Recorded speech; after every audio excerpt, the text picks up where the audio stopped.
Hey guys, so I want to take a minute and talk about this build before you see it. My aunt, Constance, reached out to me from down in Florida.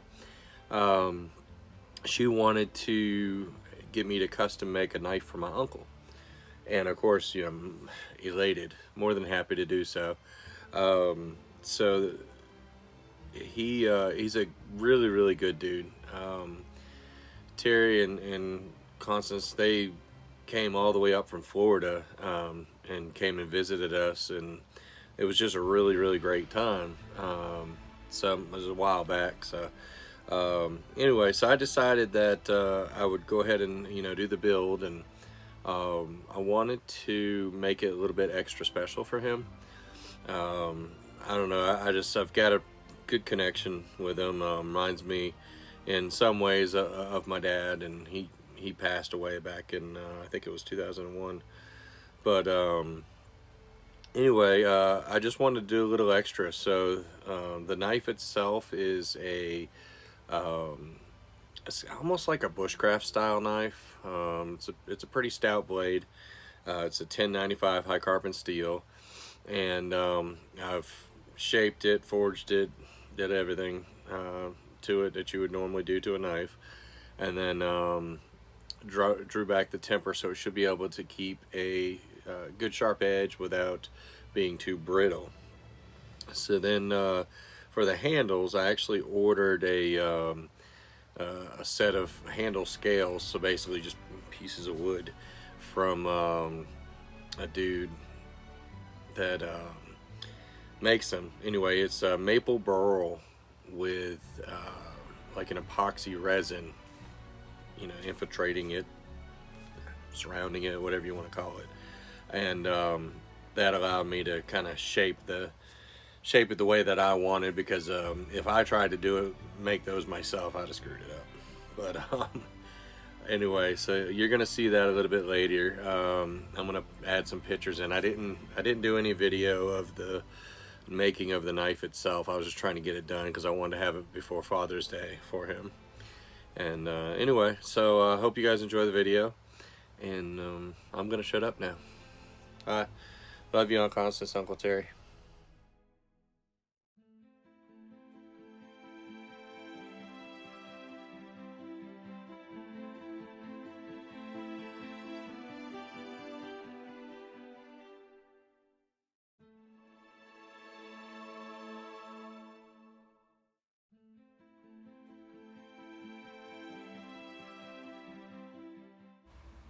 I just want to add a little note right here to explain what you're seeing is about a 4-hour process that I did a time-lapse video of.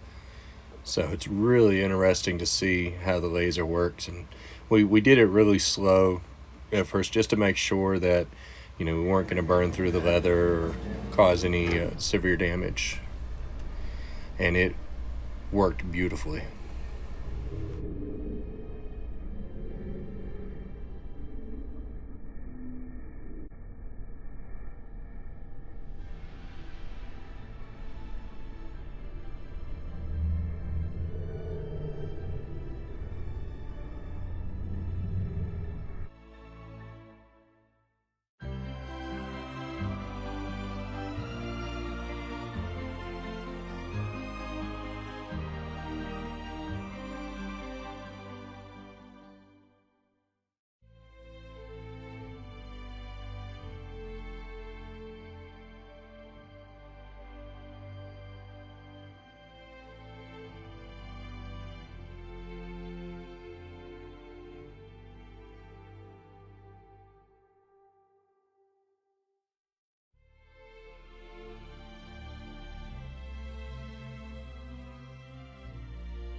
Alright guys, I've already started the dyeing process. That I remembered I hadn't started the video, so I'm just going to kind of keep going a little bit here.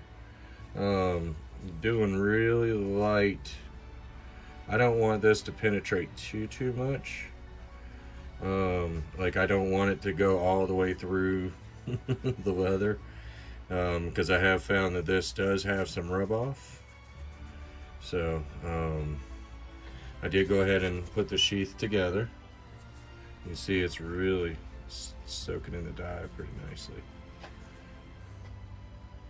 I have to be super careful because this stuff will stain. My hands are still blue from the last little test one I did. The biggest thing is to keep the dye moving. Basically, I have to keep moving. Just keep moving, because you want it to be even without streaks. Hard part's getting the stitches. I should have dyed it before I stitched it and put it together, but I was really on the fence as to whether or not I wanted to dye it. That struggle is real. So.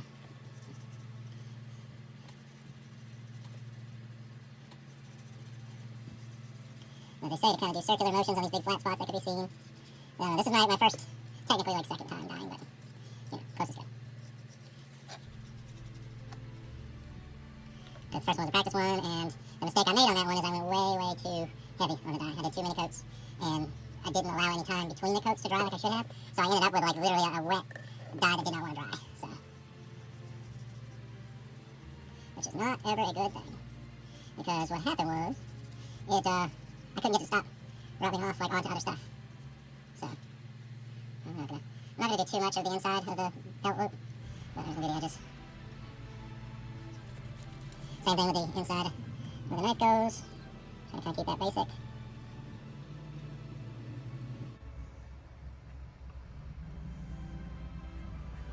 I'm really liking how this alligator skin pattern is going.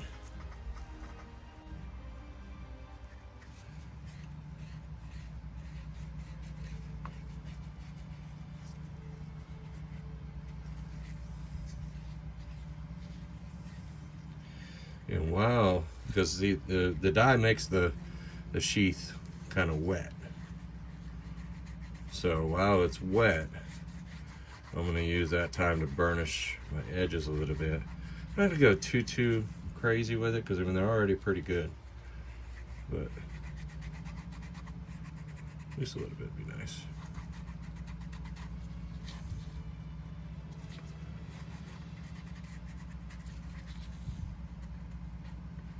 Sure.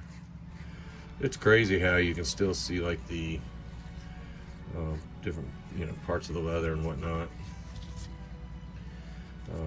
like the different shades of color. Yeah, it's kind of cool looking. Yeah, that's pretty neat. When you guys see this on the YouTube channel, give me some suggestions in the comments if you are at all experienced with dyeing leathers. Any tips that you have would be awesome. I'd be super appreciative, because again, this is totally new to me. So alright, let me go ahead and get the edge wet again a little bit. And I don't have a dedicated burnishing tool, so I'm just going to use my little awl here. Ow. Just got to remember it has a sharp point on it.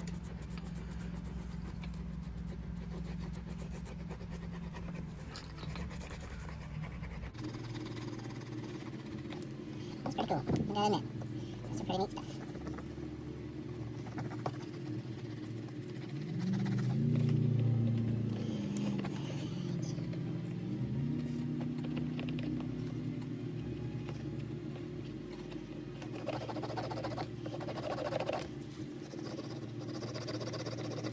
So my understanding, basically what the burnishing does is it just makes a cleaner, smoother edge. It's crazy to think that that's literally just leather. And that just rubbing the leather with a piece of metal is making it so like smooth, makes it look like it's all one piece almost, like it's a solid piece of leather instead of layers. All right, so just a little touch up because I know that I missed a couple of spots.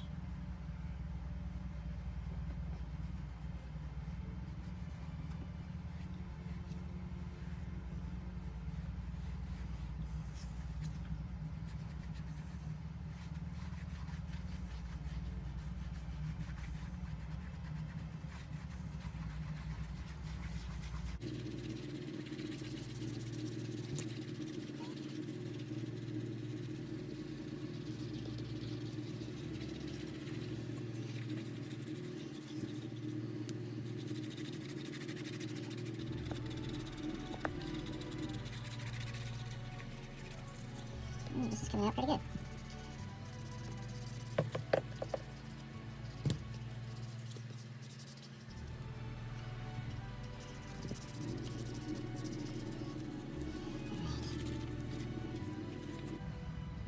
It is pretty awesome. Got my beautiful logo right there. And